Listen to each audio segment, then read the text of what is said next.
ila arwahi almarhum Ki Sena Nugroho sing lillahi al-Fatihah. Nun amit pasang Kalimantabe tinebena ing iladune dumawahing tawang towang sinuwun linepatna ing tulak manuk menawi wonten lepat anggen kula munjuk atur ngersa paduka Gusti kula ingkang sinuwun diagung pangaksami kepareng aturaken sembah sumungkeming pangabekti kula kunjo nggih sinuwun. Iya Bagong ndak tampa pangestuku tampanana matur sembah nuwun. Niki ngamarta kok larone akeh banget to sinu. Iya Bagong. Niki nek tenggen kula wis tak plastike, ceplokke ndok enak banget iki. Ponokawan Bagong padha rarjo sak praptamu. Wah ngandher mlebu cangkem. Pangestunipun sinuwun Ndarawati wilujeng bekti kula kunjung nggih sinuwun. Iya Bagong tak tampa pangestuku tampanana Bagong. Kula pundhe nggo jimat paripun dayana ingkang santos. Ora sasok nirokke swaraning ratu nggih. Akarang kula niku nek krungu pangendikaning Ndara-ndara Pandhawa niku ati kula niku seneng. Sinuwun Puntadewa niku nek ngendika luro, alus, lembah manah, andhapasor. Ndara Werkudara nek ngendika ngopo Bagong? Sik mataku kesamber aron. Ndara Werkudara nek ngendika gedhe gandem. Gandem arem so sistem. Ndara Janaka nek ngendika ya alus, monggo ya wah ora apik kabeh pokoke nyenengake. Iya Bagong. Nggih. Bagong. Nah, mak jelep nang ati. Mak jelep nang ati. Padha kanthi harja sak praptamu. Pangestunipun Ndara Werkudara wilujeng niring sambikala. Bekti kula kunjung nggih, Den. Iya. Iki ngopo ngeplaki sirahe dhewe? Kencokane. Risike. Nek le jijik niku mboten wong laron niku kewan ora jijiki, ming risi. Lah iya. Sampeyan nek risi mesti ya obah-obah to. Iya Bagong. Nggih kandhani. Prayoga nunggon mulunggu. Sampun mboten kirang prayogi Ndara. Ponokawan Bagong padha rarjo sak praptamu. Ndara Janaka wilujeng bekti kula kunjung. Iya Bagong ndak tampa pangestuku tampanana. Ponokawan Bagong padha rarjo sak praptamu. Ponokawan Bagong padha rarjo sak praptamu. Ndara kembar wilujeng bekti kula kunjung nggih Ndara. Iya Bagong. Pangestuku tampanana. Iya Bagong pangestuku tampanana. Kula pundhi nggo jimat paripin dayanana ing kasantosan. Ponokawan Bagong Nuwun wonten pangending adhawuh sinuwun. Ana wigati apa sowan mangka tanpa tinimbalan? Apa saka karepmu dhewe, apa diutus dening bapakmu Semar? Kepareng ngaturaken tebah Siti Sekol binung teling ngeron kelapa. Apurenta mbok bilih wonten lepat kula anggen kula munjuk atur ngersa paduka Sang Nata. Iya Bagong ora dadi ngopo. Menika ing angka setunggal angka kalih munjuk atur ngersanipun sinuwun Prabu Darmakasuma bilih anggen kula ngabiyantara ngersanipun Nalindra ing Ngamarta menika boten saking pikajengan kula piyambak nanging kula menika dipun utus dening Bapak Semar. Diutus dening bapakmu. Nun inggih mekaten. Ana wigati apa Bagong? Kula niku ya gumun biasane sing ditimbali niku sing diutus niku Petruk. Iya, lah kok dadi Petruk kok ora sowan diutus bapakmu kok malah kowe. Aduka kula ora ngerti. Wong Petruk diutus niku plegak-pleguk ya gelem ya ora. Terus kula sing ngenthengaken awak kula diutus bapak sowan wonten negari Ngamarta. Ya ora dadi ngopo janjane ya padha wae. Janjane Dik. Iki edan tenan kok. Anggere omong kok mesti sakarepe dhewe. Niki merambat nang irung niki. Niki marai wahing lho niki. Niki lho. Nah, kaya utek-utek nang jero anu e. Ya wis senengno wae Bagong. Ngaten, bapak niku nimbali kali kula Bagong. Anu Gareng karo Petruk kowe tak lumpukke. Iki aku duwe niat sarta duwe kajat. Ngerti nek aku bakal mbangun kayangan. Bapakmu bakal mbangun kayangan. Nggih, kula dhewe ya wis mak tratap. Bapak kok ajeng mbangun kayangan niku wong bapak niku nuwun sewu. Pawone we ambruk ra dibenake kok. Ajeng bangun kayangan mongko ngundang anak-anake. Ha niki kula wis tratapan mergo anak-anake mesti jaluki serkiler. Ning jebule mboten. Bapak maksude piye arep bangun kayangan ki maksude piye, Pak? Mergo kayangan sing arep tak piye to iki kok ana terus iki. Mergo sing arep tak bangun ki dudu kok lho iki lho iki. Iki lho. Mergo sing arep tak bangun ki wujud papan sing magrong-magrong dumadi saka emas jamrut mutiara hergeni. Papan sing apik embane kaya kayangan ki ora. Niatku mbangun kayangan ki ngene, kowe tak critani ya. Negara Ngamarta ki mbiyen kondhang negara ingkang panjang punjung pasir pawikir Lojinawi Gemah Ripakarta Tata Turaharja. Panjang werdining dawa punjung iku luhur lan sak piturute. Sapa ta sing ora kedanan karo negara Ngamarta? Kabeh padha kedanan. Ya ayeme, ya tentreme, ya rukune. Mongko Ngamarta ki dumadi saka pirang-pirang kutha, pirang-pirang pulo. Beda-beda basa, beda-beda tata cara adat budayane ning tetep iso manunggal dadi siji. Lah kuwi sing marai Ngamarta iki dadi negara sing kondhang. Iya. Ning akhir-akhir iki akhir ki apa? Oh iya lali aku.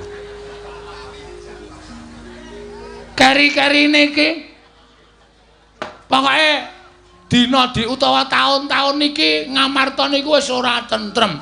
Ngamarta niku pun mboten sae, Ngamarta niku wis ora ayem. Teng pundi-pundi dadi gegeran, ana perkara sithik padha bentak sirah, ana masalah sithik dirampungke nganggo atos sing balung mleting kulit. Rasa kamanungsan mboten dijunjung dhuwur ning hukum alas utawa hukum wana sing digunakake. Niku sing bapak ora cocok. Contone papan-papan panembah saiki wis sepi, papan-papan pasinaon ora padha diparani, sing diparani papan-papan maksiat. Lah, Ngamarta sing kahanane kaya ngene iki nek ora tak dandani arepa negara ingkang sentosa.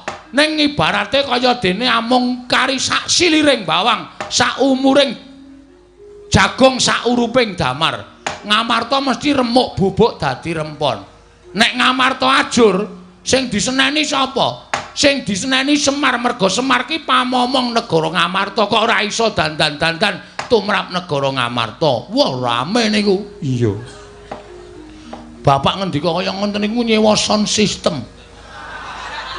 Apa iya? Nggih. Teng ngarep pendopo nika wae sing seba meng kula kare Gareng kare Petruk bareng Bapak ngendika oke-oke ngoten niku masyarakat teka kabeh terus do meneng kabeh do ndingkluk do mantuk-mantuk. Katentreman wong urip rukun ki penak, wong urip ayem ki penak. Dalane iso ayem kudu rukun. Dalane rukun kudu mat sinamatan daya dinayan, ngono. Nggunakake rasa. Lho niku mula kudu digayo. Wah, pokoke bapak ngoten niku nganggo dalil-dalil barang. Iya, ngengke bapak saniki rak ngiyai. Oh iya. Ngoten niku akeh banget pokoke. Ha intine terakhir bapak nimbali kali kula, Bagong nyedhak kene. Sing tak sawang anakku sing iso ngewangi aku mbangun kaya kok ming kowe. Terus Petruk sajae kaya gelo nika ora digunakake. Ya ora apa-apa Bagong. Nggih, ya kudu sing adil Semar niku. Iya pancen mengkono. Nggih. Kowe tak utus nang negara Ngamarta, Bagong. Sawana pepunden Pandhawa. Pepunden Pandhawa elingen utawa emutna. Gawenen eling Purwaduksina. Merga kahanan kaya ngene iki Pandhawa rada kelalen ora nyedhaki para kawula, ora nyaketi marang para masyarakat. Mula kowe matura marang para Pandhawa supaya kon rawuh nang Karang Kadempel 5 cacahe. Sinambi nggawa pusaka Ngamarta 3 cacahe. Apa wae Bagong? Siji. Waduh lali aku.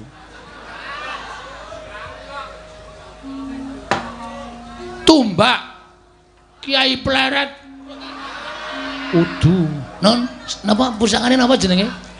Tumbak Karawelang. Ah, tumbak Karawelang payung motha. Nggo ngrukupi kowe kuwi apa piye? Payung tunggul naga. Oh iya, akarang ya wong kula niki SDM rendah e. Ya ora apa-apa. Payung tunggul naga ale pustaka perpustakaan wilayah.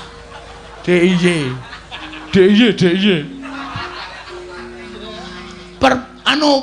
Pustaka Jamus. Nah, pustaka Jamrut, Jamus. Jamus kelima sada. 3 niku kudu diasta para Pandhawa. Lah apa ta sapa bababe? Dene Pandhawa kudu rawuh enten negara Ngamarta, Pandhawa arep dijak dening bapak nyaketi para kawula. Ngeten nggih sinuwun, bapak wau ngendika ngeten. Jane kawula iki ora butuh dibuyuki brana picis, ora butuh diwenehi apa-apa, ora butuh dijanjeni apa-apa. Ning kawula kuwi dicedhaki karo pengarepe. Ngono. Mbah duka, mbah lurah, mbah bupati, mbah presiden kuwi nek cedhak karo rakyate bakale ditresnani. Mbah duka, mbah lurah, mbah bupati nek ora cedhak karo rakyate, rakyate ora tepung kuwi arep ana rasa tresna saka ngendi? Ora bakal iso. Ngoten. Mula kudu tansah cedhak karo masyarakat. Elinga sampeyan iso lenggah dadi dukut, dadi bupati, dadi lurah niku merga disengkuyung dening warga masyarakat, merga saka suarane masyarakat. Nek wis dadi aja lali dicedhaki para masyarakat. Suta Naya, ayo piye? Kahanan desamu piye? Sae, Pak, sae kurang apa? Kurang niki irigasi. Yo, gotong royong tak bantu bareng-bareng niku bakale dadine apik. Ngoten. Ning nek meng meneng wae lungguh sila tumpang kendangan dengkul duwe derajat duka lurah bupati rumangsa duwe derajat sing dhuwur dhewe nggo nepak mbun-bunane para kawula. Oh lah mbok sumpah wis to ora suwe upama dadi ming sak periode. Bar kuwi modar. Iya Bagong. Nggih. Mula sampean ngerti dhewe. Semar niku dadi duka pirang taun. Meh seumur hidup. Ngoten. Merga bapak niku arepa wis tuwa, arepa bapak niku wis sepuh, ning ora ana sing wani ganteni bapak dadi pengareping Karang Kadempel. Bapak niku entrengan. Ana sripah, wonge rung mati bapak wis teka. Ayo ora gleleng. Bapak niku nek kok MC sripah, ana wong kerokan wis dipesen. Iki seco nek mati aku sing MC. Lho pripun? Saking bapak niku lek tresna tenan. Iya. Ana pertemuan apa-apa bapak teka. Ana wong dandani dalan bapak teka arep wis tuwa. Nek ya kuat nek ming narik keseran bapak niku ya nyambut gawe. Lho, wong klumpuk niku ora kudu nyambut gawe. Waton gelem mlumpuk bermasyarakat nek ana tanggane rame-rame ayo dicedhaki. Ana apa to? Ayo dibantu. Bantu ora perkara dhuwit. Bantu moral. Ngono ya apik. Oh, ngoten bantu swara, ego, partikel niku ya diregani. Ora kok meng alasane, aku ora iso nyemen kok. Kon melu kumpulan gawe irigasi. Kon ngapa ning kono? Niku meng alasane wong keset. Iya, Bagong. Nggih. Aku ora iso ngaspal kok kon gawe dalan. Ngapa ning kono? Ah niku alasane wong keset. Ora kaya ngono. Sing apik niku kumpule. Kumpule niku sing apik. Bapak niku ora tau wegan. Bapak niku tahlil ya mangkat, genduren ya mangkat, sripah ya apa-apa bapak niku ora tau kok absen. Mesti mak petungul ngerti-ngerti ten riku. Mula masyarakat tresna, mula masyarakat sayang karo bapak. Nek sampean nganti lali nyedhaki para kawula, terus kawulane sakarepe dhewe ngenten iki sing tuna sapa? Samang. Samang ki apa? Cara desa aja digunakake ning kraton. Sampeyan kok samang. Samang niku singkatan saka sampeyan. Ming disikat dadi samang. Oh ngono. Nggih nek cara nggen kula ngenten niku samang. Mula dinten iki kula sowan kepareng samangke mugi andadosna ing kawuningan kula badhe ngambil 3 pusaka. Inggih menika Tumbak Karawelang, Payung Tunggul Naga kalih Pustaka Jamus Miang Jimat Kelima Sada sareng sak tindakipun pepundhen Pandhawa. Ngoten mawon. Pun kula tunggu pangendhikanipun Siun Prabu Darmakusuma. Werkudara, nggih. Piye Yayi? Ayo mangkat gegayuhane Semar ngelingake marang para Pandhawa. Yen nganti awake dhewe ora budal nyang Karang Kadempel, yen nganti Semar nesu sapa sing bakal ngereh-reh atine Semar? Modar ora. Semar iki nek nesu bahaya e. Wingi bar nesu nguyuh sak nggon-nggon. Nang ngarepan dodo, nang pinggir omah dodo. Ana daya barang dodo. Koko Prabu monggo bidal dinten menika, Koko Prabu. Koko Prabu monggo bidal dinten menika. Koko Prabu monggo bidal dinten menika. Yayi, kula nuwun pamunten, Werkudara. Nggih. Kosik Yayi. Saking tumindakku iku kudu dipetung. Dipetung tegese piye? Aja grusa-grusu mengko yen to ketemu dalan buntu ndak malah ora prayoga. Kresna kakangku darbi pangandika apa? Werkudara. Saiki ngene, ora kok jeneng aku ngilani kelawan Kakang Semar ora. Ora kok jeneng aku kuwi ngias marang Kakang Nayantaka ora. Jeraku ngerti dhewe yen to Kyai Semar kuwi panitisaning Sang Hyang Bathara Ismaya.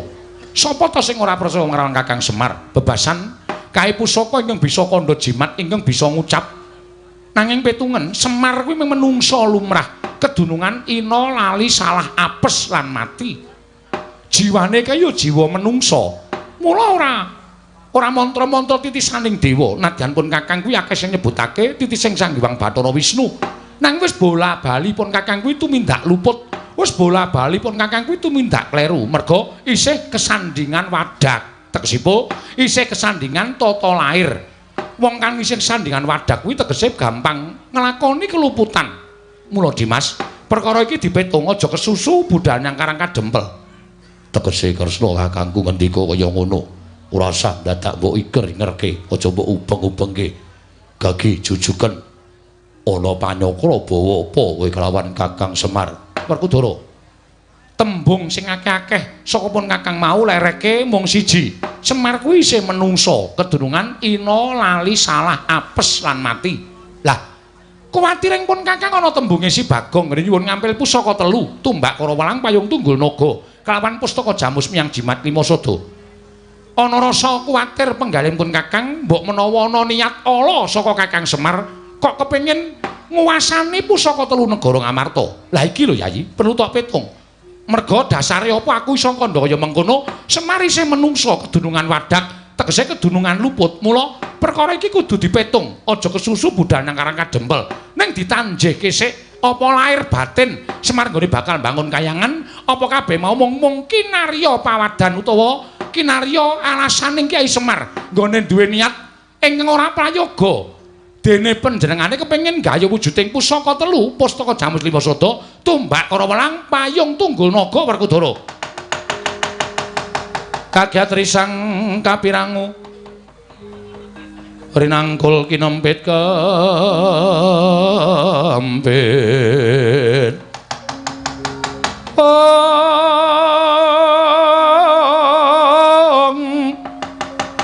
Dosang reknaning bawana ya setu kang walang ati, ya setu kang kudu kering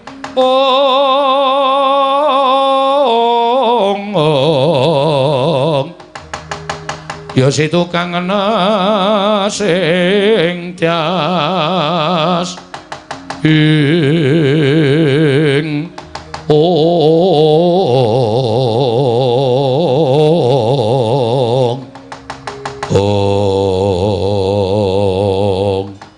Nunamit pasang Kalimantaben nyuwun pangapunten sinuwun kok mak celekit kula krungu swara sing rampenan. Bagong sing sabar Bagong aja banjur tumangkar kanepsonmu merga midhanget sabdaning Koko Prabu Ndwarawati. Kudu sabar merga pirembugan akeh para priyagung kuwi pancen penemune dhewe-dhewe. Nggih, kula percaya. Ning ana kata-kata sing marai ora penak Semar ki isih kedunungan Wadak. Semar ki kedunungan Wadak, wong sing wis kedunungan Wadak kuwi kedunungan ina lali salah apes lan mati. Terus Semar dianggep arep tumindak sing ora prayoga merga kepengin gayuh wujuding tumbak Karawelang payung tunggul naga lan pustaka Jamus Klimasada. Nuwun sewu napa atur kula nika dereng cetha. Pustaka Jamus Klimasada tumbak Karawelang menika estunipun namung kinarya syarat. Syarat. Mohon yang belum mendengarkan kinarya syarat. Dadi kula niki Semar niku ora kepengin gaya pustaka Jamus Klimasada. Semar niku gunane napa to kepengin pusaka? Arga ngapa? Wong Semar niku wonge seneng tentrem, Semar niku wonge seneng rukun, Semar niku wonge ora seneng regejegan. Kok mbutuhke pusaka ki ajeng nggih napa? Kula tak takon. Iya Bagong sabar Bagong. Wis ra iso sabar. Sabar ana wates ya Agi Kulon Praga duwe wates kok. Nyepelekke. Nek pancen lupute karo Semar dasare teng pundi? Nek Semar niku kepengin kamukten, Semar niku pengen derajat pangkat wis biyen-biyen.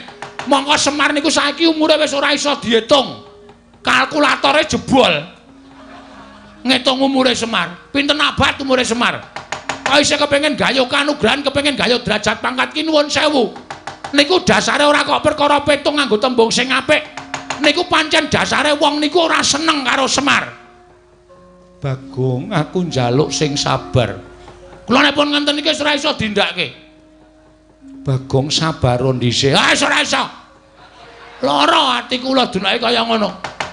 Ketayalan tekan mriki saringan mawon. Nek ana sing ngarani Semar tumindak elek, mboten masalah, mboten masalah. Kula tak wangsul. Kula tak wangsul teng Karang Kadempel, kula tak matur kalih Bapak, "Pak, kowe dikira ngene. Kowe dikira tumindak arep tumindak ngene.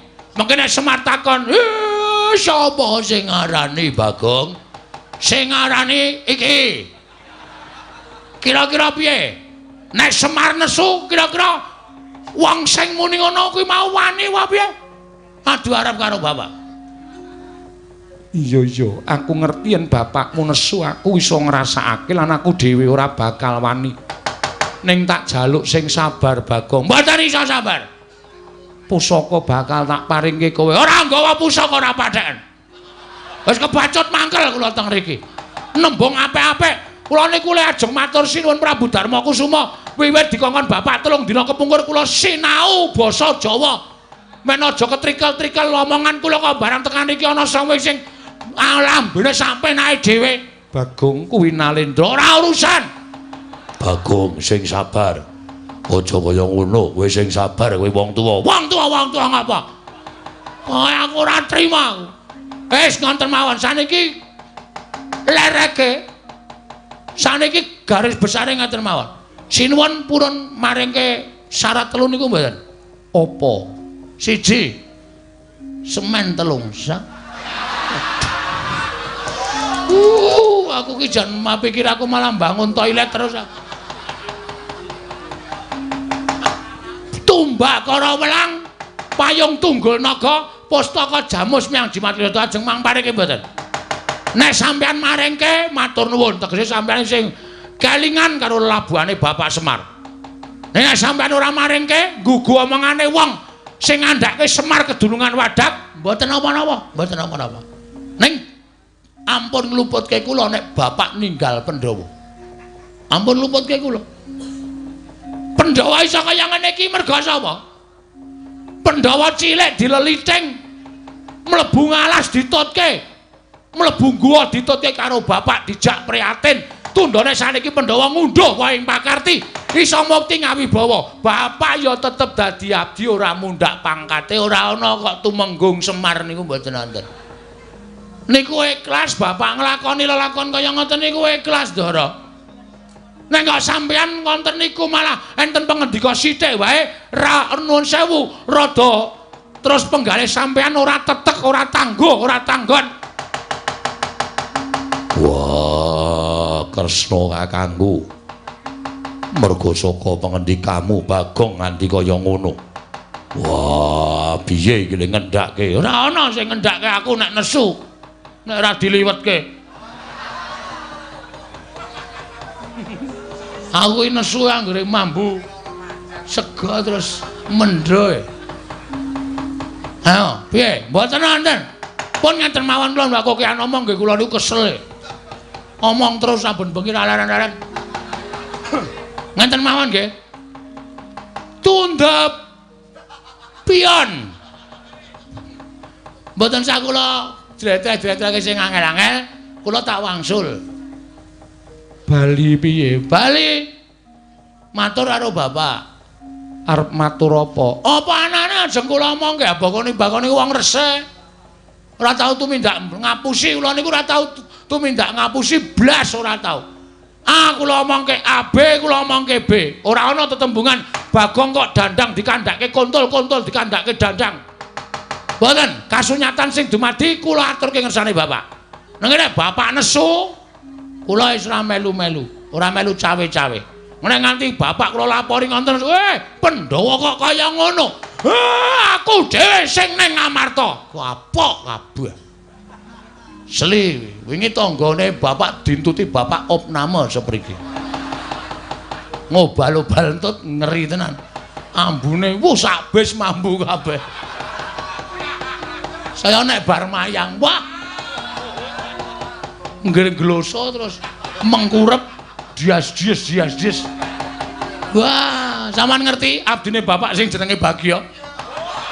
Saniki raine ireng matane mletis. Mergo kenontut niku wau. Asli kula ora golo. Pun ngoten mawon, sekecake lenggah kula tak matur karo bapak apa anane. Apa Prabu? Kados pundi lampahan menika menawi ngantos Bagong sak mangke matur kalian pun Kakang Semar. Kula nuwun sewu mboten badhe kula tutup-tutupi nadyan Kakang Semar menika derajate ngaceplik.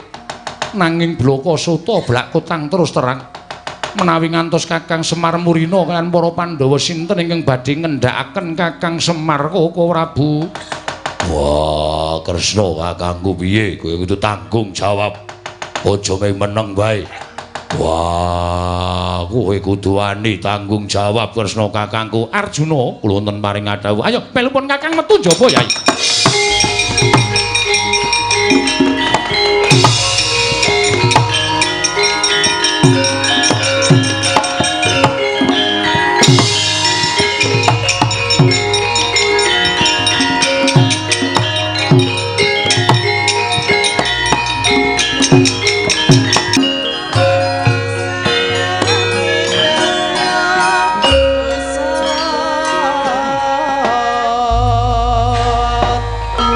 Werkudara, malah dadi ora karo-karuan kahanane. Kembar kula wonten timbalan. Tanpa tinimbalan tumuri maju nggonmu ngabiyantara. Ana apa Sedewa, Koko Prabu? Kula nuwun sewu menapa Koko Prabu mboten prisa dhateng lampahan ingkang kelampah. Pun Kakang sumurup kedadian apa, Yai? Kula nuwun sewu. Menika martandhakaken bilih menapa gegayuhanipun Kakang Nayantaka menika lair dumugi ning Batos.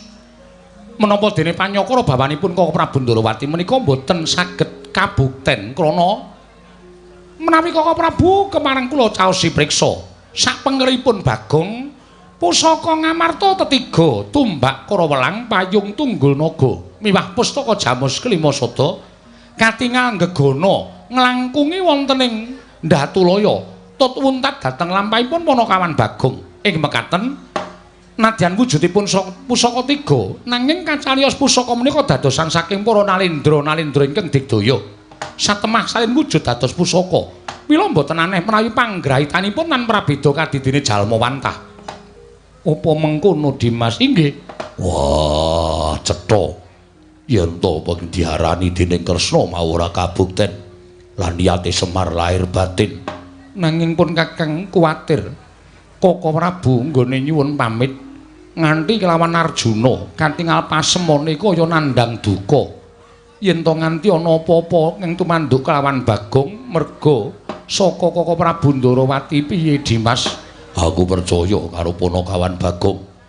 Nadan wong loro saudon telu saurupan mengko tak gawene cara supaya Bagong aja nganti pulasara karo Kresna kakangku.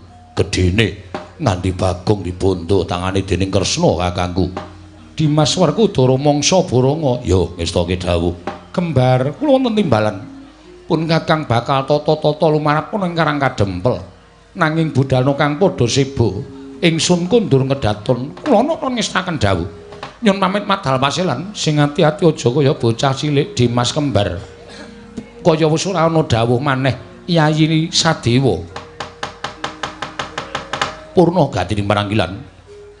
Sanata asa kundur ngedaton jelok saking dampar kita kinapit gambaran gading kadheraken sangganing peromban cedhi manggung ketanggung Japa paloro-loro ingkang sami ngampil upacaraning Prabon gawis tinggal saking Mandra Tindaknya Sri Naranata katinon saking Mandrawa kaya tansah jejengkaran Tindaknya Sri Naranata wau. Koko Prabu sewu-sewu kalepatanipun ingkang rayi tadah wadana. Koko Prabu mugi dados ing kawuningan apan kepara saestu sawetawis wekdal ingkang rayi atur nawala wonten Projing Ndrawati ngewigatosipun angrawuhaken paduka Kanjeng Koko Prabu saha mboyongi rawuh paduka Kanjeng Koko Prabu Sri Bathara Kresna. Ing estunipun namung badhe kula suwuni pepajar tumrap manahipun ingkang rayi ing Ngamarta. Yayi awanten sabdanipun kadang kula ing Ngamarta, Koko Prabu rawuh wonten ing Projing Ngamarta badhe kula suwuni pepajar. Kula nuwun pangapunten. Wonten perkawis menapa, Yayi? Menapa wonten perkawis ingkang ngembet dhateng kanalindran paduka Yayi Prabu? Menapa wonten perkawis kula warga agengipun? Menapa wonten satunggiling nalindra ingkang mantun badhe anjungkeng kawibawan paduka Yayi Prabu ing Ngamarta? Koko Prabu babar pisan boten perkawis menika. Kula kinten sampun sakmestinipun tuwin sampun ketingal tentrem ayem para kawula miwah boten wonten perkawis kula warga tumraping para Pandhawa namung Koko Prabu mugi andadosna ing kawuningan sampun wonten sapta ari kelungguhan menika manah kula boten jenak manahipun ingkang rayi Ngamarta boten ketingal ayem tuwin tentrem krana kabebeda dhateng lelampan pasumpenan ingkang sampun kula lampahi Koko Prabu. Nuwun sewu Yayi. Panjenengan menika nalindra. Mangka ratu menika wong kang sinampiran pakaryan nyekel kendhuken saking pernatan amis baji ning negara menika wonten pundhaking nalindra. Nanging sabab menapa ing atasipun paduka menika nalindra teka gampil kabebedung dhateng wujuding pasumpenan menawi ngantos sak mangke dlarung-dlarung anggen paduka menggali babakan pasumpenan menapa boten nami tumpangsa anggen paduka badhe ngasta bawat peperintah negari Ngamarta. Mila ingkang saking menika kula nyuwun pepajar supados sak mangke kula pana babakan lelampahan ingkang sampun kula lampahi medal margining pasumpenan. Koko Prabu ugi andadosna ing kawuningan boten kanthi kanyana-nyana nalika semanten ingkang rayi nembe jejagongan kelawan Kakang Semar Badranaya wonten anggenipun alampah jejagongan menika kala wau wonten sak nginggiling baita boten kanthi kanyana-nyana toyaning bengawan satemah bena akarya jomplang punang palwa. Koko Prabu Kakang Semar kendang kapracundang sareng kaliyan ingkang rayi Ngamarta namung kemawon wonten kalekaning jagat gaweaning para dewa ingkang rayi saged uwal saking bebaya wondene Kakang Semar musna tanpa lare guragapan raos sing manahipun ingkang rayi Ngamarta tumunten boten dangu anggen kula pungun-pungun wonten saklebeting pasumpenan. Koko Prabu sanget elok katingal wonten wewayanganipun Kyai Semar Badranaya ingkang mangku Sanghyang Candra katingal gumebyar pasuryanipun Kakang Semar. Koko Prabu lelampan mekaten menika kala wau sateman dadosaken bingung raos sing manahipun ing rayi Ngamarta menawi kepareng paduka medharaken menggah menapa ta werdinipun menika kala wau. Koko Prabu jagat wasisaning Bathara Wayapura jagat. Yayi ing Rangka Ndrawati menika kula nuwun sewu, kula ugi mboten pana babakan pasumpenan. Nanging nitik dhateng pasumpenan ingkang panjenengan lampahi, kula nuwun sewu. Impen menika kala wau mboten badhe Uwal saking kawontenanipun Kyai Semar Badranaya tuwin wonten sambung rapetipun kaliyan Kakang Nayantaka. Mula Kang sangka kuwi Kresna kakangku. Ora usah dadak walang ati bakal ana kedadian apa tumrap negara Ngamarta kang ana sambung rapete karo Semar Badranaya. Yen pancen becik syukur. Nang yen tala kedadiane impen mau. Mula Kaki Kresna kakangku paringa dawuh. Pandhawa kudu kepiye supaya ora dumadi lakon sing bebanger ya ning negara Ngamarta ing ana sambung rapete lawan Semar Badranaya. Ya, Werkudara. Nang yen miturut pangendikane Kyai Darmaji, nalika Kakang Semar kendhang kapracondhang kontal kaprapal kena banyu bena ana ing jroning bengawan, tumuli ilang dikedhepake. Satemah ora suwe tumuli ana wewayanganing Kyai Semar Badranaya gegambaran ana ing antariksa. Lamun Kyai Semar mangku Sanghyang Candra Dimas. Negara Ngamarta bakal ana lakon. Mbuh ala mbuh becik nanging kabeh lakon mau bakal ngembet marang kahananing Kyai Semar Badranaya. Mula perkara iki kudu sing mrayitna ngati-ati. Sing mrayitna ngati-ati tegese piye? Yen pancen lakon iki mengko tibane ala, Pandhawa kudu tata-tata samapta ing gati sawigaing diri. Nanging yen lelakon iki mengko tibane becik, mbok menawa wis pinesti kuwi dadi kinodrat, dadi kanugrahaning para Pandhawa Dimas. Wah, Kresna kakangku iya. Mila ingkang saking menika Yayi, aturipun ingkang raka dhateng ing raying Jodipati, mbok menawi Yayi sampun midhanget piyambak. Tumunten sakmangke badhe paring dawuh menapa malih. Ingkang raka nedya nganglungaken jangga nilingaken Karna. Ingkang saking menika Kaka Prabu kula suwun kanthi sanget. Jengandika Kaka Prabu sawetawis wekdal sampun kundur wonten ing Praja Ndarawati. Anengga babaring sasmita ingkang sampun kula tampi Kaka Prabu. Kresna sinayeng manggelung mintonaken dewe kramanira kang kumitiraning asta.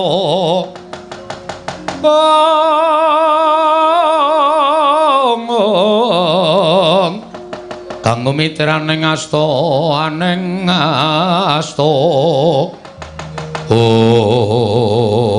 Setyaki Boten timbalan.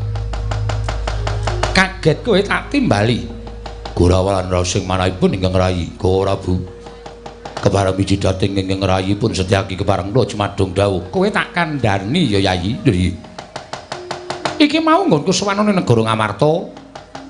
Diajak rembugan lan Yayi Prabu Puntadewa babagan pasumenan ingkang sinandhang dening Yayi Darmaji. Mekaten. Nanging durung rampung ngene padha rembugan. Babak anglayoni jujul lan usuli. Sowane Panakawan Bagong yang pengen ngampil wujuding pusaka Ngamarta katelune ya kuwi tumbak Karawelang, payung tunggul naga, pustaka jamus miyang jimat Klimasada. Kasinggihan mekaten. Bakal kinaryasa ana Kakang Semar nggone mbangun kayangan, nanging rasa pangrasaku kok kurang gathuk, aku kurang mathuk. Lho iki. Kuwatire atiku yen Kakang Semar duwe gegayuhan liyane, merga dadak nyuwun ngambil pusaka kateluning negara Ngamarta. Lajeng wonten wigatos menapa? Nggonku matur lan Nyai Darmaji ento aku ora cocok kalian pemanggih Kakang Badranaya kok dadi murinane si Bagong. Tegese Bagong nesu Setyaki. Bagong nesu iya. Malah sajake ninggal tata krama kelawan nata ing Ndarawati. Dheweke sumpah yen to bali ning saka negara Ngamarta bakal wadul kelawan bapakne. Yen to nata Ndarawati ora sarujuk lan ora mathuk yen to Semar mbangun kayangan. Lajeng parengipun Bagong oyaken lho niki. Yen wis ketemu kantinen supaya tetep ning negara Ngamarta utawa mbok gawe cara supaya Bagong aja nganti bali, mengko ndak wadul karo wong tuane, mengko ndak krimikan dadi grojokan geguyon dadi tangisan. Mengko ndak Semar salin perkara kalawan aku. Mekaten Kaka Prabu. Iya. Menawi Bagong berguguk mutawaton, tegesipun Bagong wantun kaliyan ingkang rayipun Setyaki. Tak paringi purba wasesa. Kang upama mbok pilara aja nganti lara-lara banget. Ning aja nganti ana tetes sing getih. Lho niki ngestaken dawuh nyuwun pamit. Sing ati-ati aja kaya bocah cilik Setyaki.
para remangusa muyung ambrengeng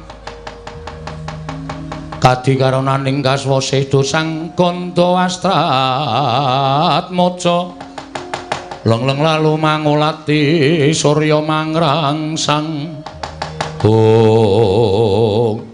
wonten dawuh Rama Kyai miji dhateng ingkang putra pun Gatotkaca wonten dawuh Rama Kyai miji dhateng putra pun Antarja ana apa Pak kok bapak ngawe karo anak-anak Gatotkaca Antarja Antasena wonten timbalan ana apa Pak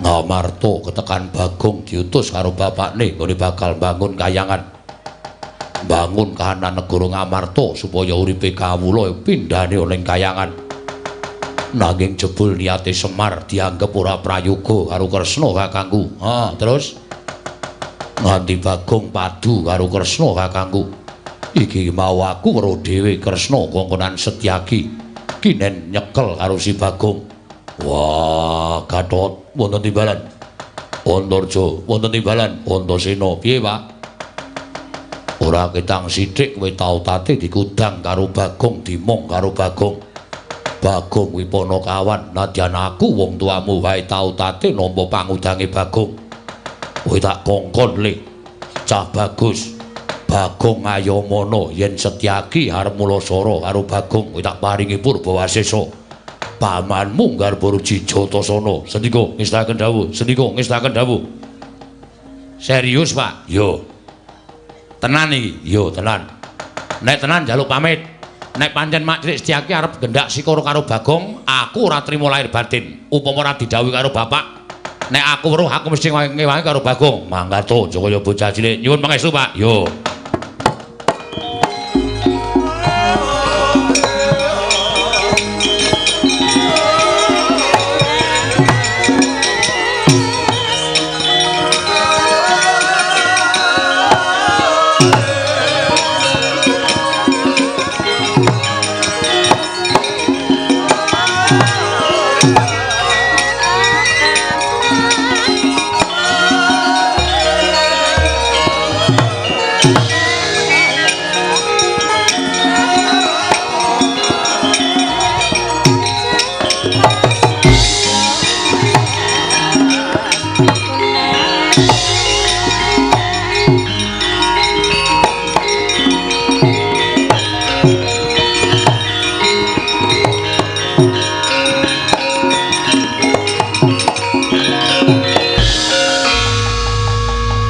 dadi tekan semono Sinuwun Darawati le mikir karo bapak ya. Aku kok dadi ora nganti kentekan pikiran ning gagas karo Sinuwun Kresna. Iya, ya bapak dianggep arep duwe niat liya.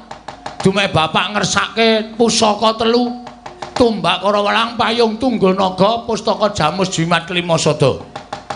Ak kandhake Semar tenan kowe Sinuwun, yakin. Bapak ki nek wis nesu ngedape-dapi nggilani. Malah sisan gawe aku tak weruh nek pancen Ratu Ndarawati ki iso menang karo bapak tak delok kaya ngapa kahanane. Pak Mir aku mulai Pak aku arep lapor karo kowe Pak iki ana kahanan sing kaya ngene iki bapak mikire piye nek bapak ora trima tak kon nyambut gawe dhewe nek aku karo Sinuwun Ndarawati aku jelas kalah aku matur ngersane bapak Pak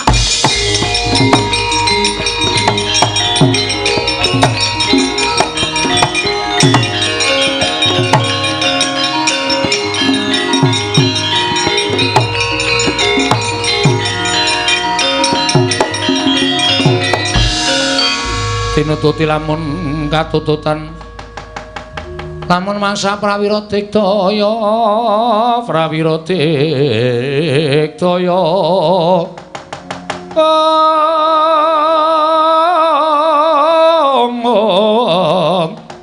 ora nanggono magawe gelar irawang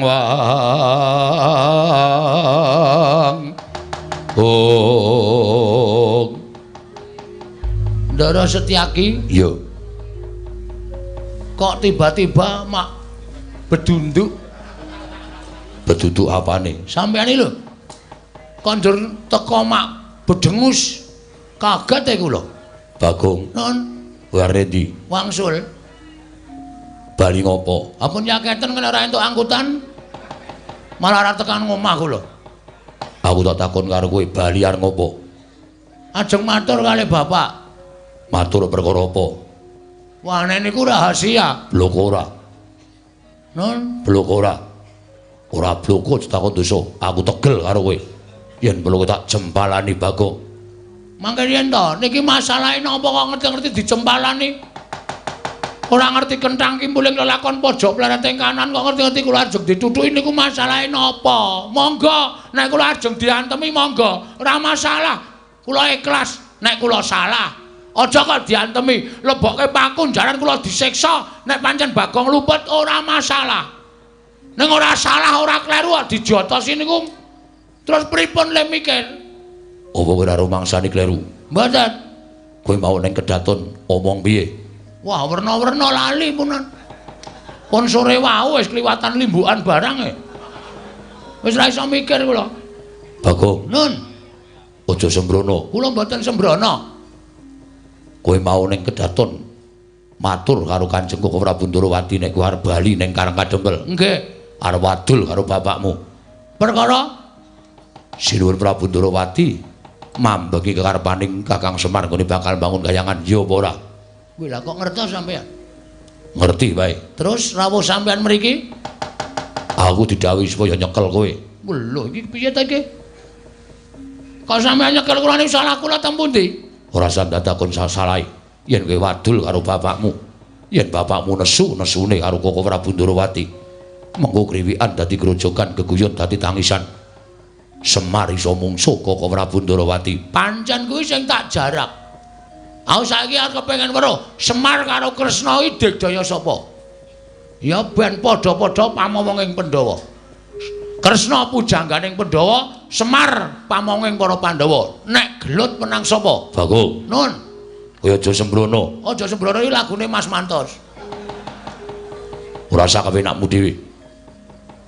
Koko Prabu Ndorowati dawuh karo aku supaya kowe tak bondo sawetara wektu. Weh, lah iki berarti pancen wis numusi lek ngimpi dirubung sendok mau bengi. Edan tenan, dirubung penari sendok. Wah, terus nek kula bangga, Tak rampungi. nek kula pasrah. Kowe tak bondo. Oh, oke, wis ben mudar nek kene mbok men. Wis tak niati. Kok ora tau mlebu ning cangkeme sencaki lho. Kok meng lambeku terus sing klebon lan apa mergo aku ki gragas wae ya. Larone iki ngerti mlebu ning cangkemku. Aku kok apa-apa tak pangane. Urip mateng tak pangan abe. Bagong malah malang kerik. Malang kerik wae. Yen ngono kowe wani karo Setyaki. Den. Cacing ni aku pidak menungso.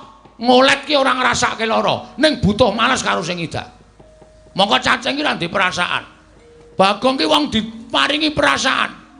Aku ki mloro ae masuk angin tak goleke tamba, sontek tak blonyo awakku. Men mari kok mati diame-ame. Manusia macam apa kamu? Gugu karepe dhewe lah. Apa dikira sampean getak-getak karo Bagong ki aku miris. Aku wedi. Gak no. Wah. Gak wedi aku. Yen ngono kowe wani karo aku, Wedian diamput. lho. Malah misuh-misuh Ya men. ora minggat suarep aku, ora manut karo Setyaki. Kene marganing patimu. Jajal sekseni piyai semene. Sencaki karo Bagong menang sapa? Mari dicoba. Coba, ning dituku lho rame dicoba-coba. Tuna dicoba-coba. Saya ombo. Mati dening aku. Mangga ayo.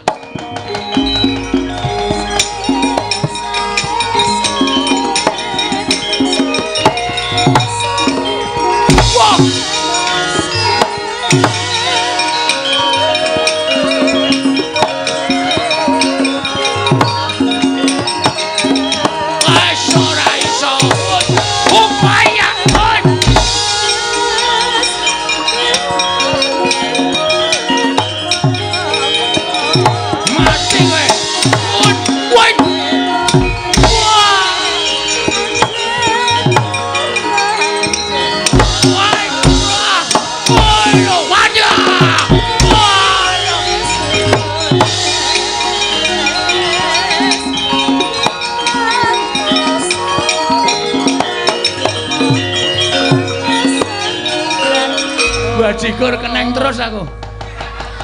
Ngasem kok. Tak tendang ayo meng sikilku ki meng sekilan. Nendang ya meng mat lalu ngono.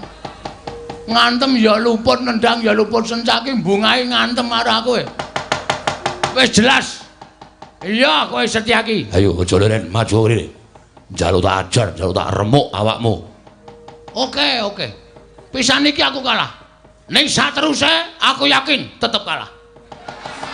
Mula Setyaki, penano ning kono. Nek kowe arep ngajak karo Bagong, nek kowe iso ngoyak Bagong, ayo aku pasrah karo kowe Setyaki.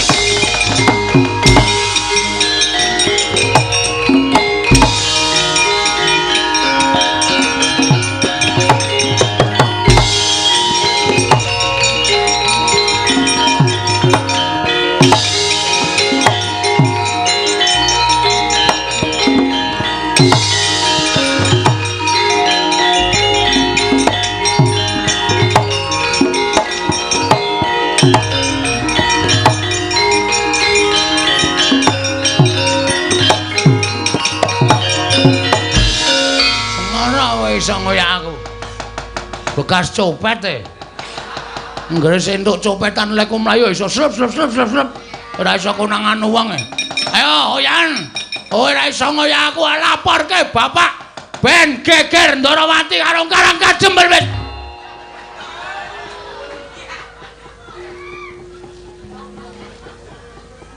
Matek aku.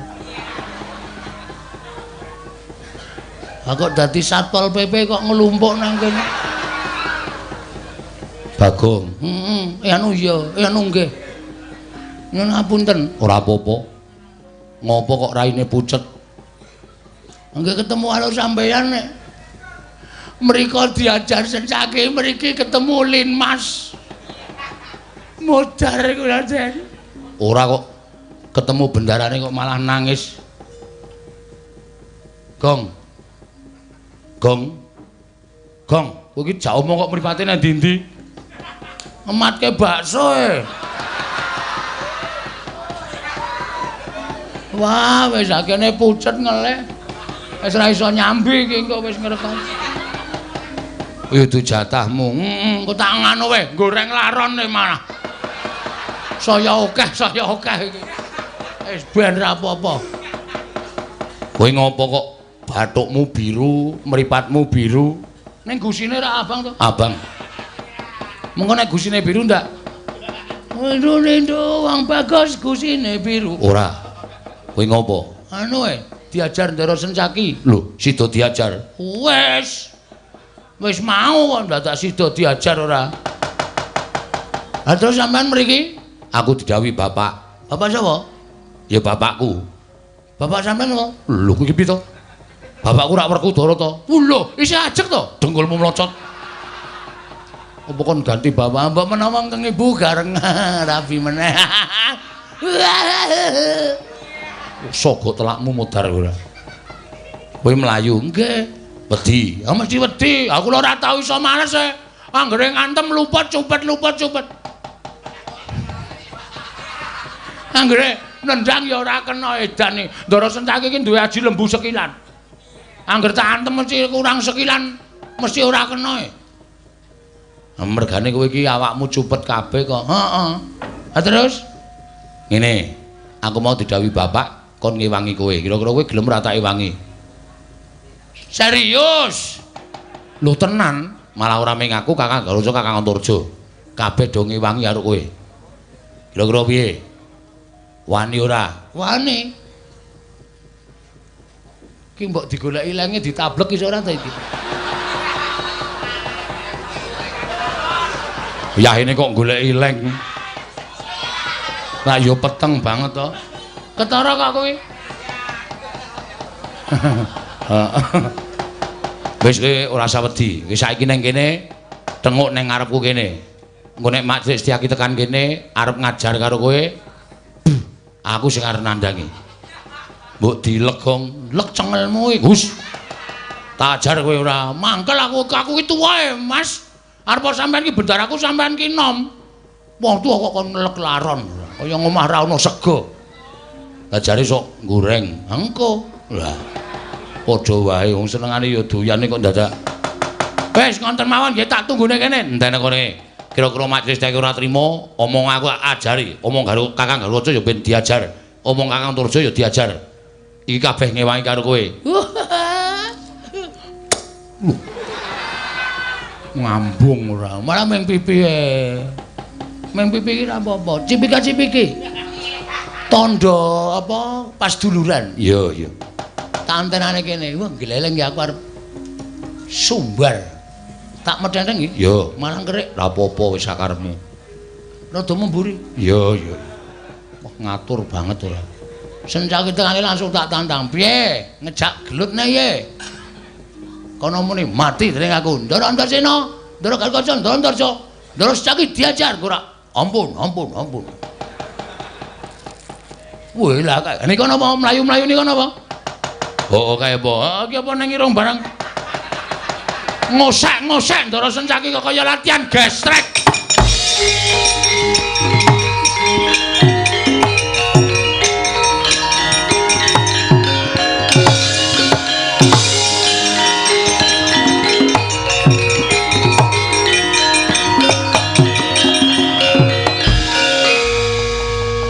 Mandek nang kene, mandek kesel kok. Iso ngoyak aku wis iki. Yo, ayo manuta karo aku. Anggir Antarsena. Heeh, Mak Cilik. Anggir Garwaca. Iya, Paman. Anggir Antarja. Iya, Paman. Lenggah wonten ing mriki. Ya mung ngisis wae kok. Ora ngapa-ngapa. Kok kayane ana masalah karo Bagong. Badhe kula rampungi. Ya dilampungi. Rampungi Gong, nek ana perkara dilampungi ben kek padhang kahanane. Siap. Karepe piye Mak Cilik terus tok tanting wae. Oke. Karepe piye kowe? Terus kaya lho. Kaya kowe mau wis tak ajar. Mau saiki. Mambu. Keri. Mau saiki. Wah, jan.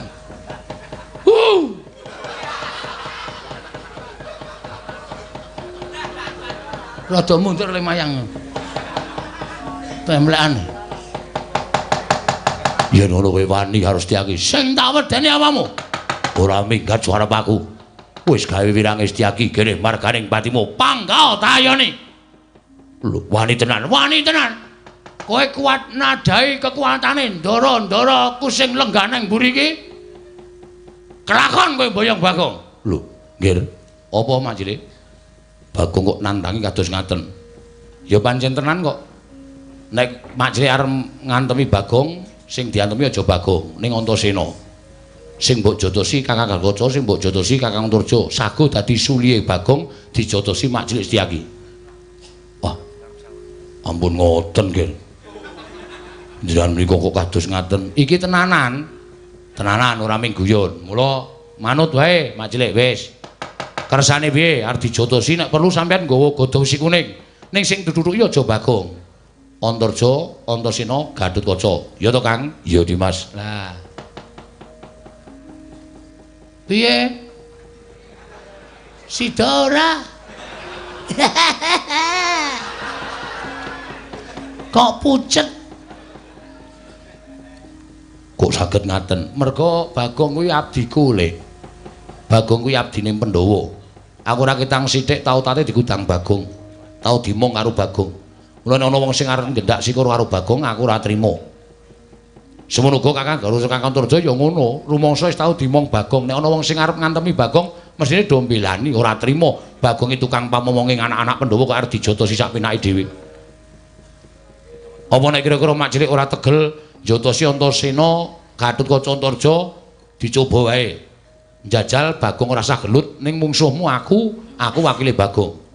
Ya coba ye. Yo piye? Wong iki nek ora salah iki nek ndi-ndi dibantu karo wong. Ora kok mung sak kepenakmu dhewe dumeh didhawuhi karo kakane terus Bagong iki mergane patimu. Boten derek aku. Saiki piye? Kowe ngomong apa saiki, Ayo muni ya. Muni ya, guys. Iya. Iya piye ora? Ya. Ya wis. Ya wis piye? Ya wis Bagong aku. Aku ora sida. Mula sara karo kowe. Ah piye kok ora sida ki? Wah, kene wis mempeng Kene wis nyewa tukang pukul 3 kowe. Pukul batu bata, pukul batu kali, pukul gundulmu. Rasah nesu ngono kok nesu ora. Nek sampeyan ora arep melu-melu perkara iki wedi karo putra-putra Pandhawa, mundur. Mundur. Ngono aku ditimbali Koko Prabu Ndarawati. Iso alasan to? Mula ana tetembungan 1001 alasan. Mundur, Bagong ampuh apa piye wis terserah. Ning sing penting sampeyan aja nganti nyekel karo Bagong. Nek sampeyan ndemok kulite Bagong mungsuhe lancur-lancur Pandhawa Ndara Setyaki.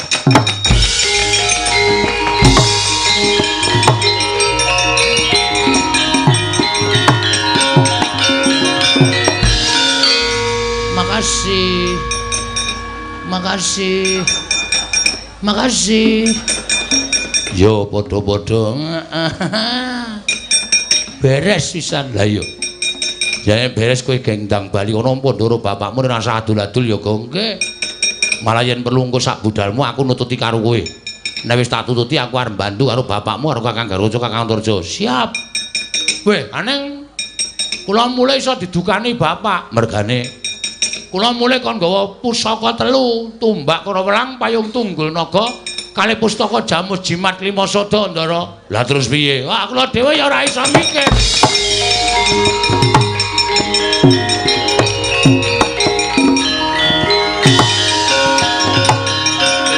Putus.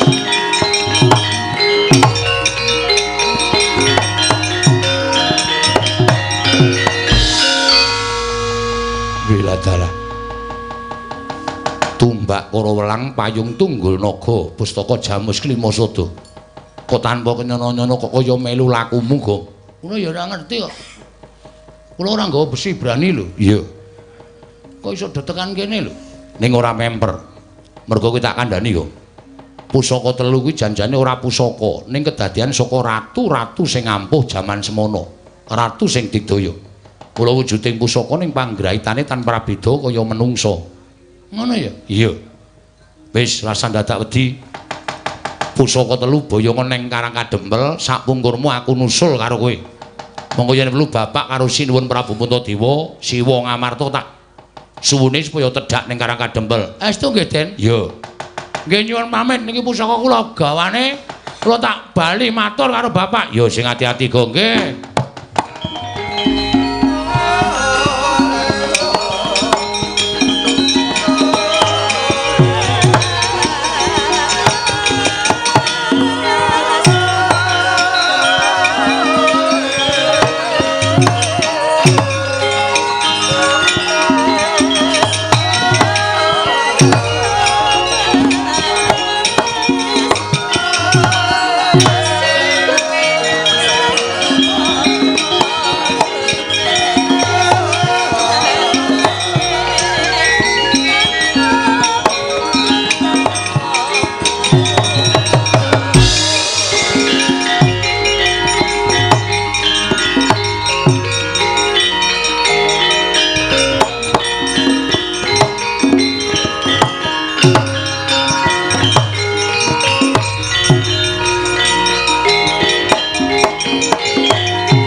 Tresna sinayeng manglung mintonaken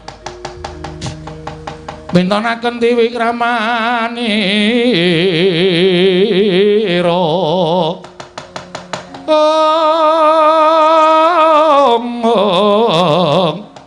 kang memikiran ning asta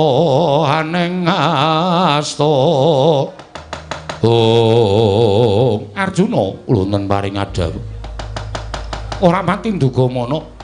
Lah kok dadi Setyaki malah ora ngetok. Monggo tak utus supaya nyandet kelawan lakuning Bagong. Lho Arjuna ulunten paring adhawu. Rasaku kok kaya ora kepenak kepareng Paduka Kanjeng Koko Prabu. Aku tak munggah ning Kayiwangan bareng Paduka. Aku tak nyuwun prisa kelawan Sang Hyang Pikulun Jatimurti. Niate Kakang Semaniki mau pancen lahir batin nebakan balung kayangan. Apa ana niat ingkang sinandhi ingkang sinimpen legetaning penggalih Kakang Nayantaka ingkang darbe niat ingkang ora prayoga mangkaten Koko Prabu lajeng ingkang rayi sawetara wektu tunggu ana ning kene Mengko sawise aku entuk pangandikane Hyang Jatimurti aku bakal nemoni kelawan sira Yai Arjuna. Kok ora sembah kula ngendherekaken Jengkar Paduka. Iya, Yai Janaka.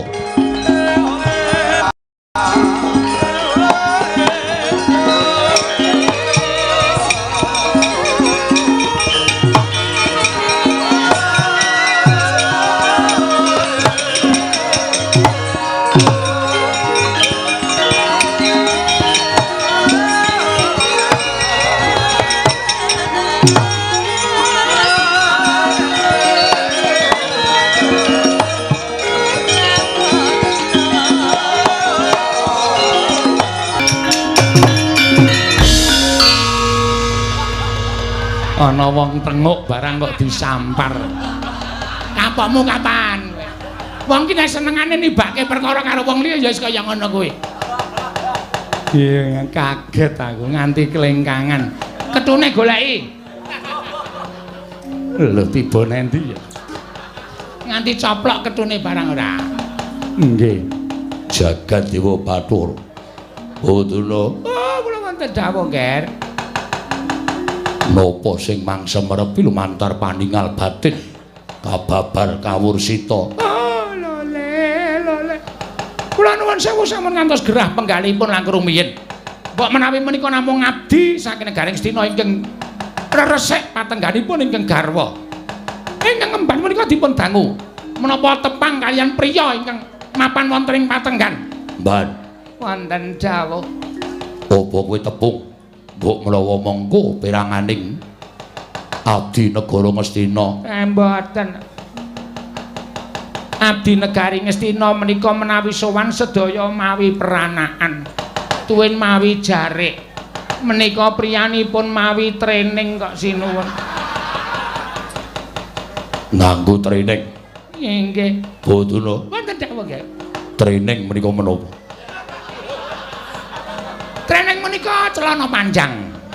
Ingkang kagem olahraga utawi ngolahaken raga supados jiwa yang sehat terdapat jiwa yang kuat. Wis, ngawur-ngawuran tenan to. Jiwa yang sehat terdapat jiwa dengkul mantos. Yen ngono wong lanang liya Kasinggihan mekaten. Jagat Dewa Bathara piye uripku? Bawadana gesang kula kados pundi? Lole sabar, Ger, sabar. Sampeyan malah do tenguk-tenguk teng mriki. Ora budidaya niliki taman kados pundi wujude maling sing wani gebang kalian bojo kula Panowati. Kakang Deraja meneng wae.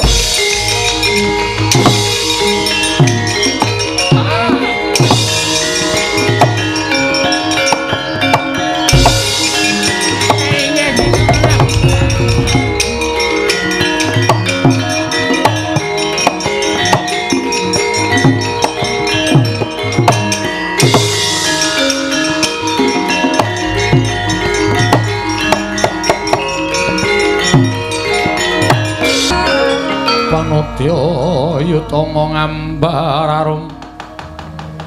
ngambar arum sang kusuma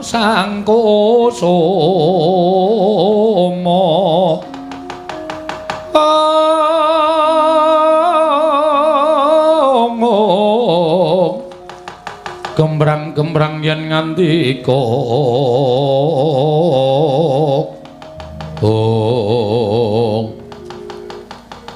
punten sewu-sewu kalamatanipun nada wadana Kang Mas. Waduh jan. Kaya lega atiku diceluk. Kamas. Injih.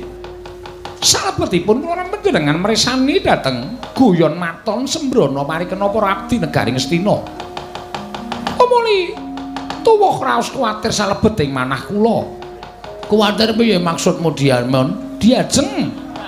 Kleru-kleru terus aku saking diajeng menawi mangke ngantos Sinuwun Prabu Duryudana menika wuninga menawi ngantos mangke para nayaka negari Astina menika wuninga mongko Sinuwun Prabu Duryudana menika gadah kadang inggih menika para Sata Kurawa menika ngantos mlebet wonten telenging taman kados pundi menika mangke kedadosanipun kowe iki tak pikir ora lahir batin mboten lahir batos kados pundi mau kowe ngomong karo aku, matur karo aku diajeng. Pokoke sebaya mukti, sebaya mati. Abot padha dipikul, enteng padha dicangkik. Tegese ana masalah apa-apa iki diadepi wong loro. Kok saiki kowe pikirane kaya ngono, berarti omonganmu mau sore mau ora lahir batin. Tobat, kula menika lahir batos. Nek lahir batin, nek wis pancen diniati ngene iki bebasan rawe-rawe tak rantas malang-malang diputung wong loro. Aku mau wis kandha to, aku lara, kowe ngrasake lara. Aku mati, kowe golek dalaning pati. Semono uga, kowe lara, aku ya ngrasake lara.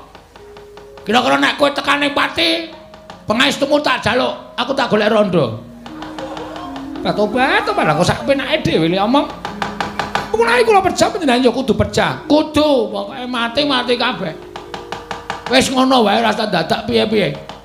Sapa sing arep mepalangi? Menawi ingkang rawuh wonten ing taman menika sinuwun Prabu Duryudana malah kepasang Yogya katujuhe ngoni. Inu putrane Pak Subakestawa. Ki ana ide no, ki ana ide. Tobat iki mung kari bodong tok sing ngerti. Heeh. Kepasang Yogya katujuhe ngene, nek Prabu Duryudana tekan kene, rawuh mrene tak tembung sing apik-apik. Sinuwun Ngastina gandeng Dewi Banawati sampun boten tresna kaliyan panjenengan, mila samangke sampun tresna kaliyan Bagong. Panjenengan kula aturi misahaken katresnanipun Dewi Banawati, Dewi Banawati, Banawati kok Banobati. Ana kokean batine iki ngene iki. Dewi Banawati badhe kula wengku minangka garwa. Menawi sinuwun Prabu Duryudana duka, apa dianggep aku wedi karo Nalendra Ngastina? Tresna kuwi abot. Abote kaya wong nyangga bumi. Mula tresna iki adang kala iso ditohi pati. Iki tak ketokke jiwa lanangku karo Dewi Banawati. Prabu Duryudana tekan kene tak tembung apik-apik ora entuk, tak jak glut. Tobat. Kuwi tenan apa piye? Ya mbuh mengko. Tobat, lah kok ora maton ngono lho. Wis pokoke dilakoni sik to. Ora apa-apa lah. Mau ngantuke. Bola-bali kok ngantuk-ngantuk wis teturon saiki ya ngantuk meneh. Tobat, ya sampe naik dhewe to. Kok mung arep ngontak ngantuk terus. Amomo ro konangan Duryudana. Tutuk-tutuk kae wae. Tobat, sampe naik dhewe ora. Dewi Banawati, kula nuwun sewu Gusti Ayu, kula ngabdi pun Gegawan Durna ingkang sowan mriki. Kok korinipun dipun tutut menika wonten menapa? Nuwun. Assalamualaikum. Dewi Banawati, Dek Pate. Pripun? Oh, napa bener ature mban. Taman Sari wonten Duratmaka. Lah kok menika korinipun dipun tutup kenceng banget gek niki enten sandal selawo. Sewalo. Kok enten di kater ditulisi BG.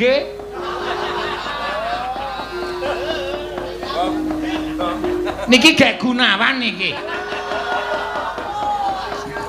Ketoke sandale mboten kok njerbebeh sementen gedene. Sandal kok ora ukuran sikil menungso. Niki lho kula jajal welobok ngonten kok. Niki menungsane sikile gedene ra jamak-jamak niki.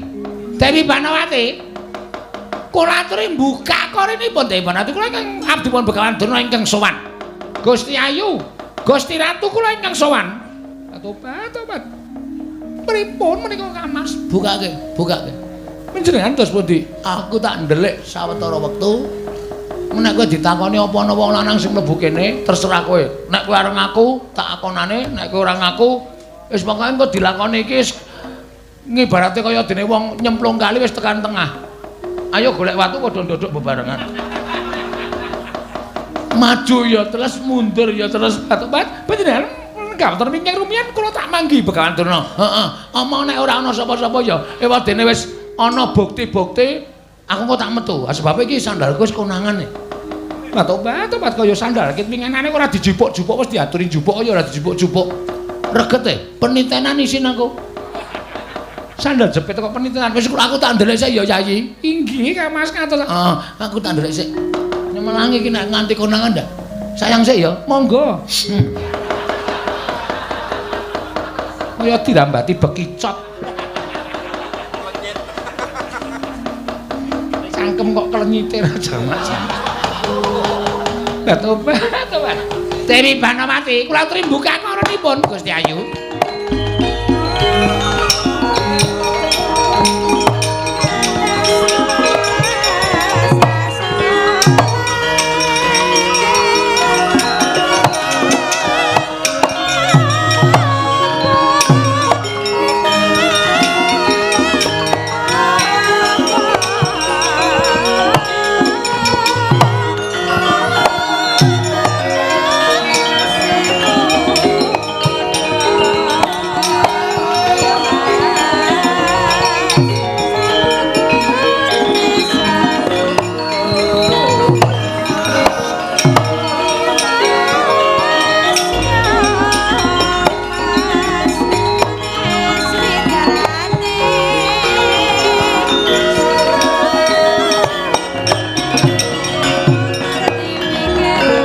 Turnena panalang rumajaring ratri linenggak jangganira kapisananing prang brata yuda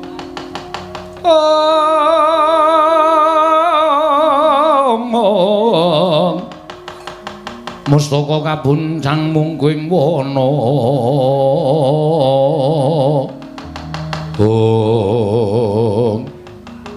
sewu Bapak Panembahan Durna. Inggih kula ingkang sowan. Karajan rawuhipun wonten ing Taman Sari Negari Ngastina. Inggih wilujeng Gusti Ayu wilujeng. Menapa to sababipun direjeng andika rawuh wonten ing Taman Negari Ngastina? Monggo mboten sareng kaliyan Koko Prabu Duryudana. Menika wau ngaten nggih Gusti Ayu. Salebeteng kedaton menika dedrek krana pangraosipun ingkang raka panjenenganipun Gusti Ayu menika sajak beneh kaliyan adat ingkang sampun lagak lage-lagianipun menika benten kalian ingkang sampun kelampah mila ndadosaken sungkawa penggalipun anak Prabu Duryudana tumunten dipun rembag dereng ngantos purna anggenipun sami rembag wonten pelajaripun nemban anggenipun atur pelaporan dhatosipun Prabu Duryudana bilih salebeting taman menika wonten satunggiling priya ing mapan wonten panjenenganipun Dewi Banowati nggih Gusti Ayu. Prameswari Dewi Banowati. Kula nuwun sewu Gusti Ayu menapa leres aturipun nemban menika kala wau. Tobat banget lingaya wara. Embanipun wonten pundi samenika? Ing atase kula menika Prameswari lho. Kula menika garwanipun Sinten Prabu Duryudana.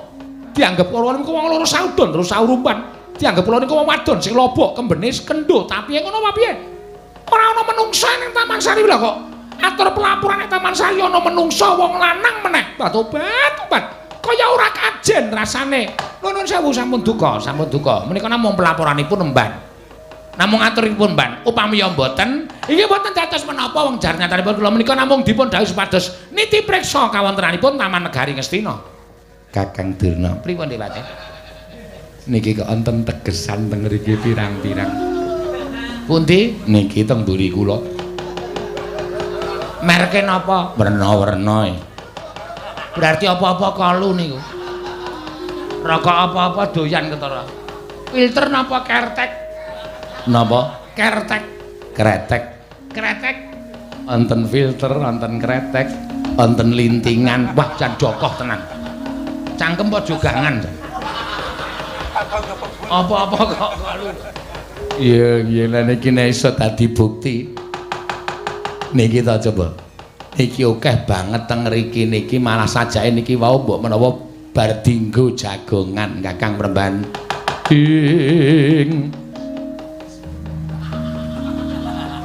Kagat risang kapirang urin angkul kinempit kempit dosang reknaning bawana.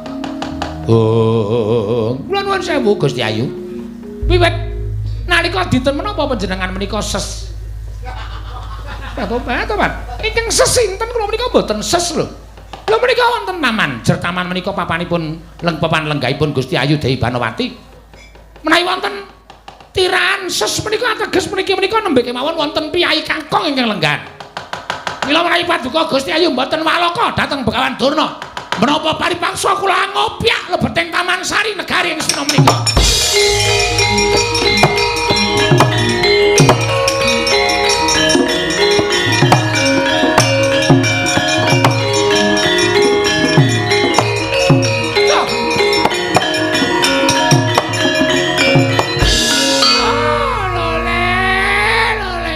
Kentos maluh gembar manyar-manyar duk neng jungkul wana dadi alas-alas dadi wana. Dek mate pripun? Mangsawang to. Tak kira nek bulus. Lah kok jebul sing metungel saka lebeting Patenggan. Lho, menika mboten pangling. Lah keparat pancen manusa ra tatanan. Gusti Ayu menika rak Bagong to? Lah tobat inggih menika Bagong. Kamas kok medal. Angel ditokke yo metu dhewe. Nune nggih penemban Durna, kula pun Bagong. Lho, Bagong kok nang kene? Nggih pun setengah sasi. Lho. Weh, nek ngono sing ngudut apa-apa kalu iki. Bagong kuwi. Tobat, sesuk meniki yo dimeneki asbak ora dibuang sak penake dhewe. Wong sing nyapu yo aku. Ora wong sing ngresiki ya aku to. Inggih, nek ayo dicecek ning nggon asbak kok dibuang sak nggon-nggon barber. Marai konangan lho coba. Oh, lole Bagong kowe iki ngapa? Nang kene kowe iki ngapa? Nggih nyun ngapunten arang ya. Kula menika niatipun kepengin resik taman Kadilengleng Taman Sari Negari Ngastina. Ning kula niku mboten entuk wangsul kali Dewi Banowati. Lho, ing atase kowe mung drajating ponakan kok ora entuk bali iki sebabe apa? Mboten ngerti, mang takon kalih sing kawogan. Ning sadurunge sampean takon ampun kaget lho. Ampun kaget. Mengke sampean kaget mergo perkara niki ora perkara sepele. Perkara sing gedhe ning nyatane pun diantepi. Nuwun sewu Gusti Ayu kok bakal mboten pikantuk kondur menika wangsul dhateng wismanipun menika sebabipun napa? Tobat kula nuwun sewu Paman. Kula sampun kebanjur tresna kaliyan Bagong. Ora krungu mesti. Ketara ora kaget. Terus pundi kersanipun? Kula kok mboten matos mireng radi sorang ngene paring pangandikan. Tobat. Kula menika sampun kebacut tresna kaliyan Bagong. Lho, lah ngandel ora. Piye Kakang Durna? Sampeyan mboten krungu? Mboten. Gusti Ayu Dewi Banowati kok ngendikake nek tresna karo Bagong. Iyeng Bagong mesti meguru kowe.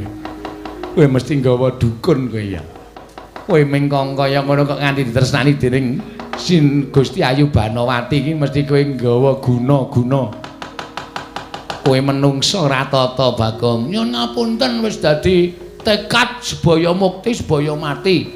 Panjenengan menika garwanipun anak Prabu Duryudana. Lah tobat kula ngertos menawi kula menika garwanipun Sina Prabu Ngastina. Ning digampang-gampangno nek ora tresna piye coba? Apa tresna kok dipeksa? Wong bebrayan dadi siji nek ora tresna salah siji ya wis. Monggo nyatanipun sasampunipun Bagong mapan mutring papan mriki menika kula nuwun sewu kula tresna kaliyan Bagong. Maaf ya Dur. Hus. Ayo nuwun sewu Kanang arep ala dikaya ngapa ki nek wong kewahyon. Lho, putri cantik jelita kaya ngene wae kemintil-kintil karo Bagong. Ngono. Apa? Kemintil-kintil. Maksude apa ya jenenge kuwi? Templek karo aku lah. Nek carane Dara iki templek. Mula wis ora usah dadak piye-piye. Sampeyan saiki bali. Nek perlu Sira Prabu Duryudana mangaturi priksa. Nek teng mriki pun wonten maling sing iso ngewat marang Dewi Banowati. Sing bakal mulyake Dewi Banowati. Ora lole-lole. Iki serius. Loh, nek kowe dadi maling ana negara Astina, aku wajib nyekel karo kowe. Aku wajib bondo tanganmu ngrincung sing maleboke pakunjaran. Yen perlu kan nampa pasiksan, mergo kowe wani ngewat marang Putri Nalendra, garwaning Nalendra Ngastina. Bagong kowe dibondo bakal dihukum picis ana ing alun-alun negara Ngastina. Kamas. Tobat mbok yo jumeneng wani ngono lho. ngayomi karo Piyai Putri kok ming begogok kaya ngono kuwi lho. Kasatriyane nendi? Kewane nendi coba? Mbok yo jumeneng wani. Jojo muntap lir kinatap duka yayasinipe. Lah ngono lho. Netra kocak ngundar andir. Tulung bathukku gatel iku kukurke. Inggih. Oh, lole aku gelem ngukurke tenan to, Dik Patih. Tulung bathukku gatel. Mangkukur dhewe. Piye orang gleleng? Iki bukti bahwa cinta kita sudah menyatu. Katresnane awake dhewe iki wis dadi siji. Tresna sudah menjadi satu, tidak mungkin untuk dipisahkan lagi. Mula sampeyan ndak usah maksa kali aku nek nganti aku engko nesu, nganti aku engko muring krewekan dadi grojokan geguyon dadi tangisan. Lho, apa kowe ora wedi? Apa kowe ora miris? Yen tak aku nggawa para sata Kurawa. Mula kowe pasrah bongkokan karo aku, Bagong. Tak bonto tambah krincung sikilmu. Oh, endah-endah kowe ming wong mlarat. Kowe iki ming batur. Kowe gedibal 17 wong elek nyolok mripat. Kowe iki ming kere. Ibarate kaya cecak nguntal cagak cebol kaya wulan muta ngitung lintang. Tangeh kelakone jebak wurunge. Sing dadi nyatane Dewi Banowati tresna karo aku, mesti tok gawe. Mesti tok gunake daya kemanden. Ilmu guna kasantikan supaya Dewi Banowati katut karo kowe. Ora-orane Dewi Banowati tresna karo kowe lahir batin. Iki mergo saka pangguna munggonmu bakal meret karo Dewi Banowati. Aku ora nrimake. Kowe mung wong kere karep nggaub karo Prameswari ora bakal kelakon. Kowe mung wong gedibal karep ndhauk karo Prameswari ora kelakon. Wah, jan omongane nganti kaya kaset sembadani bisu kowe mandi ucape Bagong.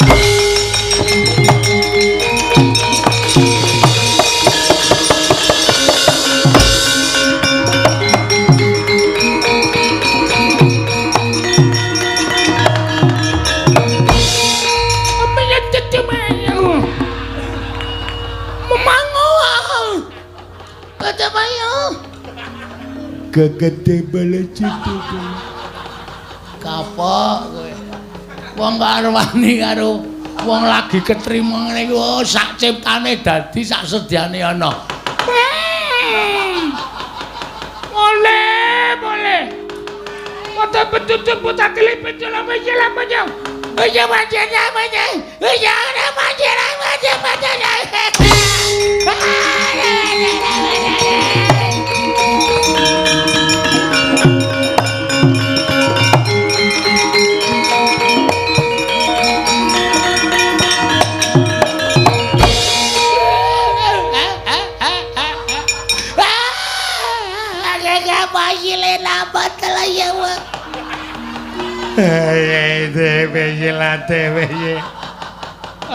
Tobat Kang Mas menika ginaken menapa lho kok iso dadi kaya ngono. Piye apik to?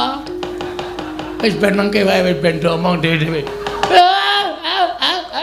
Oke ciumu ya betul ya.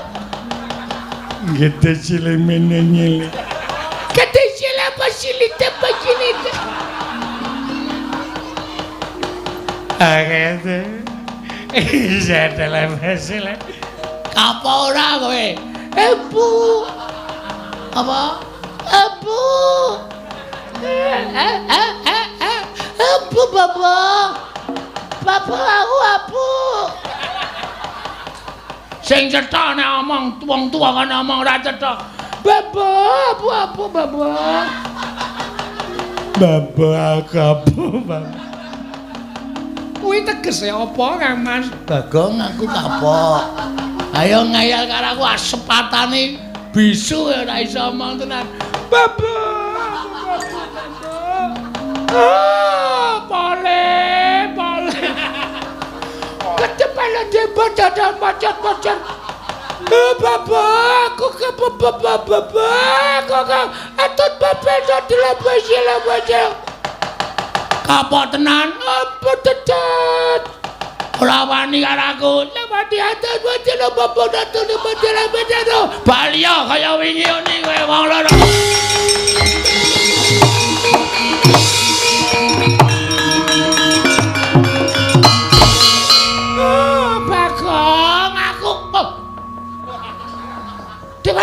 pripun? Wis mari. Nggih, wis mlayu mawon Mas.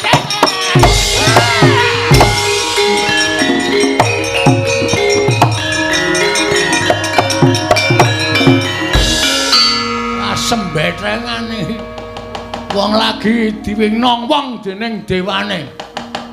Piye? Percaya ta karaku? Inggih, Amal Pak Obat pinter banget. Ih. Nang jiwit ya ora nggon cangkem. Senengane kok gumun aku lho. Gemeske tenan Pak Obat cangkeme gedene semono kuwi lho. Iki kulinane nggo ngemut ndas. Ya, tapi aja kaget. Ih, gemes aku to, senenge ra jamak-jamak. Saya nek pasare ae lho, Mbak Tobat ora Bagong nek sarene ngorok iso werna-werna. Wis ana swara angin, swara ombak, swara roda. Lan sak piturute Mbak Tobat kaya ngorok kok kaya sekaten. Anggape cangkemku alun-alun apa piye? Jero sapenake dhewe. Iki ora mung tekan semene. Iki mesti akeh sing do tekan kene aja kuwatir. Tenan, ning aja kuwatir, selagi aku isih ngadeg nang ngarepmu Dewi Banowati. Katresnane dhewe ora ana sing medhote. Aja kuwatir. He, sapa sing ndro taman legayane?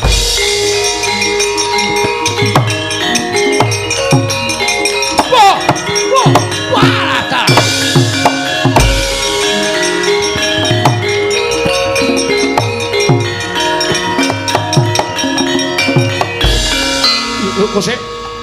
Lah iki Bagong lho iki. Nggih. Walah dalah menungso ora tatanan. Lah kok dadi kowe mapan ning Taman Negara Ngastina iki karepmu piye? Ajeng dadi manten. Lho. Dadi manten karo sapa? Niki. Lho. Kowe ora edan kowe. Kowe ora edan. Mumpung Baladewa isih durung muntak. Mumpung Baladewa durung nesu. Ayo bali. Bali ning wis mamu kono. Bali ning omahmu kowe aja gawe geger Negara Ngastina. Yen kowe ora bali aja kelakon tak gretel nenggolo pecah dasmu kowe. Terus pundi ya Mas Batobat kula ajre. Kowe lunga sik ana. Kowe lunga sik. Mergo iki piyai siji iki nek omong getak-getak engko ndak bergetar hatimu. Nggih. Wis makan dawuh kula wonten wingking. Heeh, gawe kopi. Nggih. Ora dicempluki cecak lho. Mboten. Mau gawe ana cecake. Ini ya tetep pangan. Tau mbak ya cah gleleng. Gaweane bojo ndak dikira ora ngurmati. Ora sakokean gunem. Kowe bali. Kowe tumindak ora prayoga. Kowe nyolong Yayi Ratu Banowati nggih Bang Yayi Ratu Banowati. Kowe mirang-mirangke wong Astina. Kowe ngene ora pasurunan Yayi Prabu Duryudana ora bakal lawas urip. Ayo kowe bali yo. Ora bali aku mentol karo kowe. Sik to Mas. Aku ya dina wektu tak omong. Ora mengko becil ya. Ora ngerti nasibe Begawan Durna. Kon gawe kaya Durna. Lho, Durna tak kapake. Bisu. Kowe gelem apa? Ana Baladewa kok. Pecah. Cici pitu. Mutar. Nah, muni cici pitu tok ayo nek omong. Kula wis kebacut tresna karo Dewi Banowati ora iso kula kon lunga. Kula gelem lunga ning watanana sing iso ngoncatke nyawane Bagong. Piye? Kepiye? Kowe muni piye kowe? Kowe muni piye? Sing iso ngoncatke nyawane Bagong. Wah, dalah. Ora minggat ngarepaning Baladewa.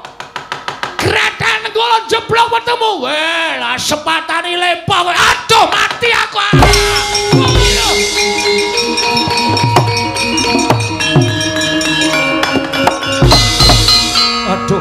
Waduh mati aku iki. Iki dayane apa iki? Lah kok sikilku kaya ora ndek kekuatan mlumpruk, kaya ora ndek otot bebayu, ora ndek otot balung, ora iso tak obahke iki piye, Bagong? Ah, wis. Goleki kursi roda ye. Wis. Aja edan kowe. Aku dibalekke. Balekke nang ndi lho nyilih rung rampung kok kon balekke. Mbok ya sing apik nek ngomong iki, Bagong, aja edan. Bagong, aja edan. Kowe iki salah, kowe iki kleru. Kowe aja tumindak kaya ngono kuwi. Wis pokoke sapa wae sing mepalangi karepe Bagong, rawe-rawe rantas malang-malang bakal tak putung. Aku ora mawas sapa wae. Aja kok Semar, Petro, Gareng tekan kene tetep aku arep garwa Dewi Banowati. Wis dadi niatku kok. Tur dasare Dewi Banowati wis tresna karo aku, wis ora bakal iso diugreh-ugreh. Sapa wae ora iso dadi palange Bagong. Aku balekno, balekke nendi? Wong kowe kene dhewe kok kon balekke. Lah kejaba nek aku nyilih nang Mandura, kowe aja sembrono kowe. Omonganmu aja sembrono. Omonganmu aja marai mumet. Aku lempoh kaya ngene iki kowe sing gawe. Pancen sing gawe aku. Terus karepmu piye? Ngono sih ya, aku tak genduren sih. Hei, ora lunga. Ora lunga. Lunga ora sak karep wong sikil-sikilku dhewe. Bagong ora edan. Bagong ora edan. Bagong kowe teko kono kowe. Kene kok gila banget to kowe. Sing balekke aku sapa? Ha sing nyilih mau sapa? Oh, wis aku sing kon tanggo ya Bagong, please Bagong. Bagong, piye? Aja lunga. Aku balekke sikik aja lunga. Aku pulihke kaya wingi. Engko nek tak pulihke kowe ngantemi aku. Ora.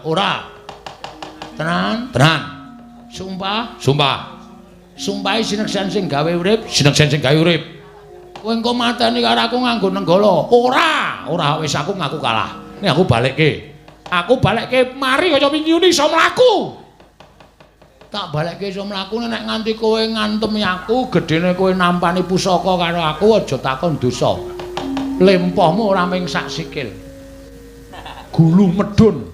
Waduh, mati aku Bagong cangkeme sing apik. Iki wis sampe bar tak cet. Aja sembrono, omonganmu aja sembrono. Ora sembrono iki tenanan. Nek nganti sampean ngapusi, lehmu lempoh, tangan medun, pundak medun lempoh, sing tingil-tingil ming sirahe. Ayo piye, gelem ora? Aku wis seneng kok. Kowe ora seneng ya wis aku nek nganti-ngantemi kowe nganti nibani nenggala karo kowe aku manut. Kena apa-apa aku manut. Maria Baladewa. Wae lata. Wah, edan. Wah, kowe iki panjingan apa kowe? Kok ampuh men ngucap kasembadan. Wah, dalah wis rasa kok kan rame ndang lunga. Aku arep bercinta. Edian. Iki Yai Ratu Banowati Bagong. Ora urusan. Sayang karo aku kok. Tresno karo aku ora tak manfaatke. Rugi. Padake ora. Wah, edan tenan. Edan apa? Wis gak lunga. Ora lunga? Iya. Iya edan iki cangkeme elek tenan cah iki. Wah, nyemelangi wing ora lunga kok dur diancam. Ayo pergi. Ayo guys, aku arep mandi. Aku arep siram aku. Aku arep siram kosokan terus kok Dewi Banowati tak kon nganduki aku. Senenge aja. Terus aku bobok terus didulang.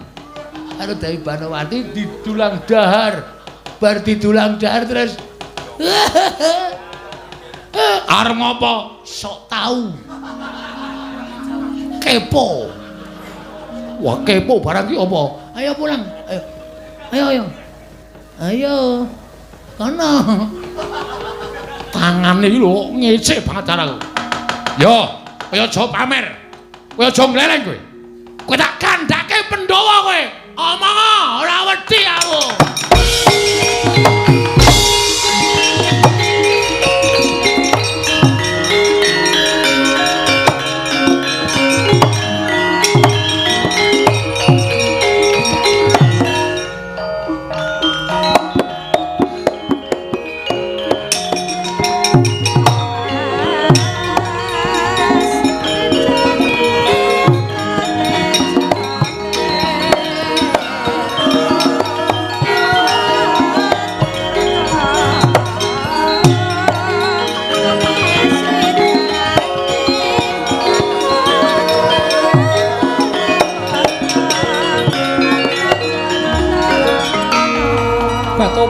Tobat. Mboten graita babar pisan bilih panjenenganipun Kang Mas Bagong saged ngrampungi perkawis. Kula menika gumun lho. Panjenengan kok lakon saged kados mekaten menika dayanipun menapa? Aku dhewe ya ora ngerti ning sing penting rak berarti iki wis iso dibedhek. Nek pancen perjodohanmu karo aku kuwi pancen wis diayomi karo sing gawe urip ketitik sak ucapku mandi, sak ucapku kasembadan. Wis Banowati. Mula kang saka kuwi kok aku wis ora bakal pikir ringa-ringa. Inggih. Ya, inggih. Aku saya sumuk inggih kersanipun godhog wedang. Badhe kangge menapa? Siram obat-obat. Ngestina menika sampun wonten toya ingkang mabenter. Kari ngencurke? Inggih. Asik. Nek aku dhewe kepanasan. Pol tak panaske tak nggo ngrujuk sirah nglothok ndasku. Obat ora nganggo toya adem dicampur ben supaya anget. Ayo cah desa. Ora ngerti. Monggo kula dheraken dhahar menapa-menapa. Ya, martabake wis teko. Sampun. Ya dhahar bebarengan karo ngrungok-ngrungokke apa? Santai. Pokoke engko lelakon selanjutnya mung kari nglakoni. Pokoke ora usah kuwatir kowe karo aku tetep siap. Inggih, ngestakaken dawuh. Ya, mlebu mburi. Monggo kula dheraken. Ayo gandeng. Nggih.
marikoten prayitna sumuriris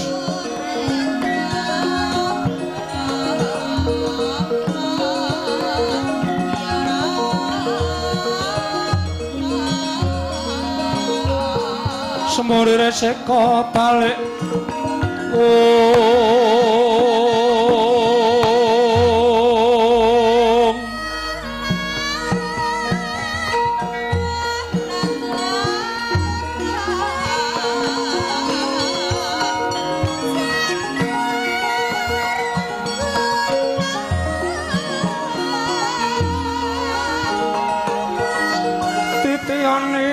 Kandayani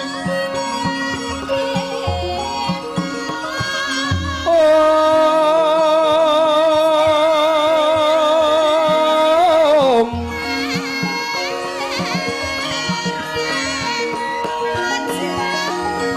Trisanya purnama sasi kilaraning tengah latar Om